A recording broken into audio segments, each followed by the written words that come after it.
Hey YouTubers, and welcome back to Tony the Technician channel. And today we're going to be going into a product for the Camaro. If you follow along with my 3rd gen Camaro videos, you know that I have ordered a lot of stuff for the Camaro. We're going to get it ready so it is ready to drive next summer. The only thing I don't have right now is the rear end. That will be coming, but as far as everything else, it's in, and we just need to install it. Now, the rear end stuff I can't install until I get the actual rear end, but as far as everything for the front of the car, we can go ahead and do. But I'm going to break down these videos into kind of first looks, information, specs on the products, pricing, my thoughts on them, and then we'll do an install video of each one of these products as well. Today we're going to be focusing on the rear sway bar, the one that I went with. I'll share as much information with you as possible, and then we'll do another video once I install it, so stay tuned for that. But I ordered a lot of stuff from Hawks Motorsports and Founders Performance. We got, like I said, the rear sway bar. We'll have the rear end on its way soon. We'll have the hood on its way soon. It's in the process of being made. I have coilovers for all the way around the vehicle, tubular A-arms, lower control arms, pan hard bar, upper pan hard bar, caster camber plates. I mean, we got a lot of stuff. So I'm going to do individual videos on these products, at least the larger items, so then when I go to install them, I can just do an install video and just share what product we're installing.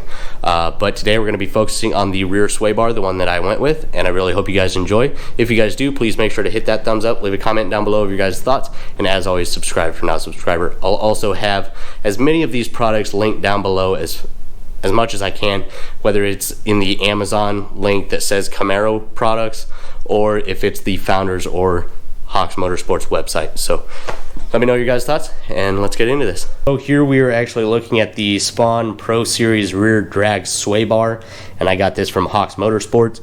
Before we get into it and the details, I do want to mention a couple other smaller items I'm not going to make a separate video on.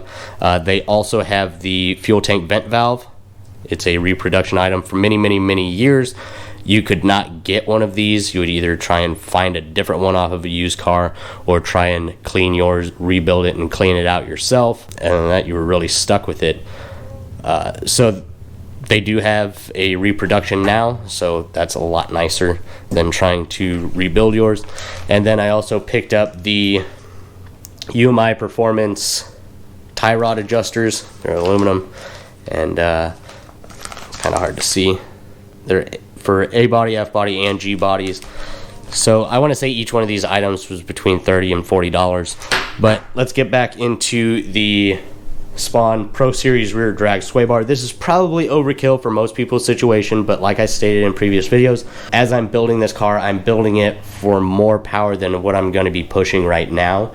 I want to build it to withstand whatever I may end up doing with it in the future. Right now we're shooting for the 400 to 450 horsepower range, and after the supercharger, hopefully around 600. This is probably still a little overkill, but if you guys know the F body and G bodies and stuff, they have extremely bad body twist when doing a hard launch.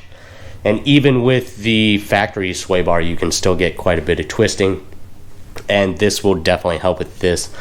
So my car doesn't even have a factory rear sway bar. It is one of the models without a rear sway bar. I don't even have the mounting brackets on the car to mount a sway bar, and that's one of the reasons I went with this, because you don't need the factory mounting mounts. The car still has the factory bolting locations, just not the mount.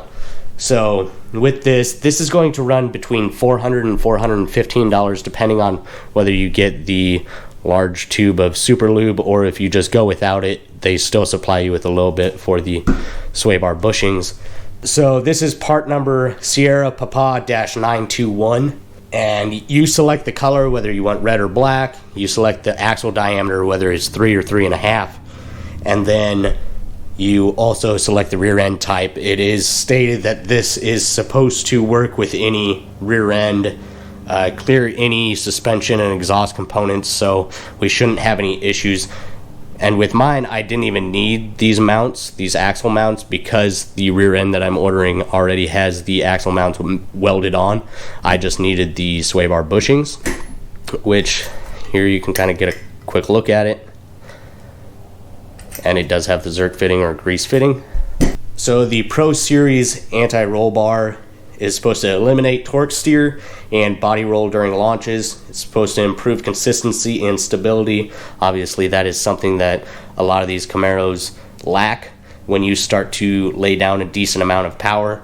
So definitely we're looking for consistency. It's supposed to fit any rear end, like I stated before, and clear any exhaust and suspension. It's heat treated spring steel, chromoly, and it is 1 5/16" or 33 millimeters.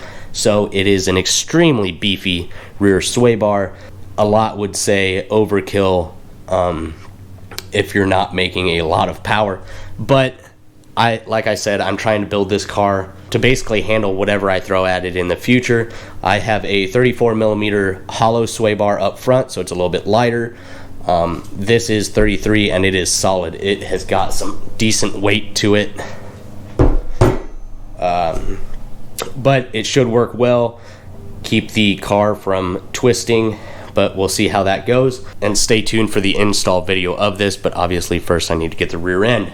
It is supposed to be the strongest and most durable on the market, not just the sway bar, but the spherical rod ends. These rod end links, they're supposed to be the highest quality on the market. They're QA1 Enduro 2000s.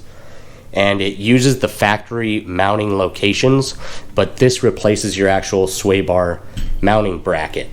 So you no longer need your mounting bracket.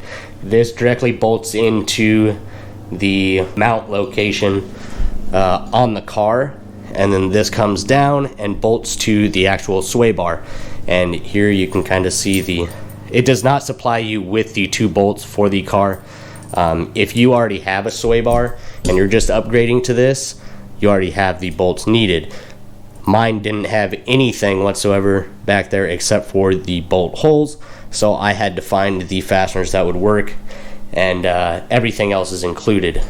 So it's already set to length. It's supposed to be correct, so we'll leave it at that, and we'll get these things installed once I get the rear end in. But I'll just kind of give you a close-up look once again of the sway bar bushings. These spherical rod ends, supposed to be, you know, a lot less binding, a lot freer movement, and it's definitely heavy duty for sure. So once again, 1 5/16" is definitely beefy.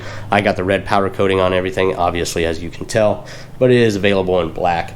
Let me know your guys' thoughts and stay tuned for the install. If you guys enjoyed this video, please make sure to hit that thumbs up. Leave a comment down below of your guys' thoughts. Once again, I'll have this stuff either linked down below in the Camaro link, or I'll try to have the Hawks Motorsports and Founders Performance websites linked down in the description as well. And if you haven't subscribed, please consider subscribing, and I'll see you guys next time.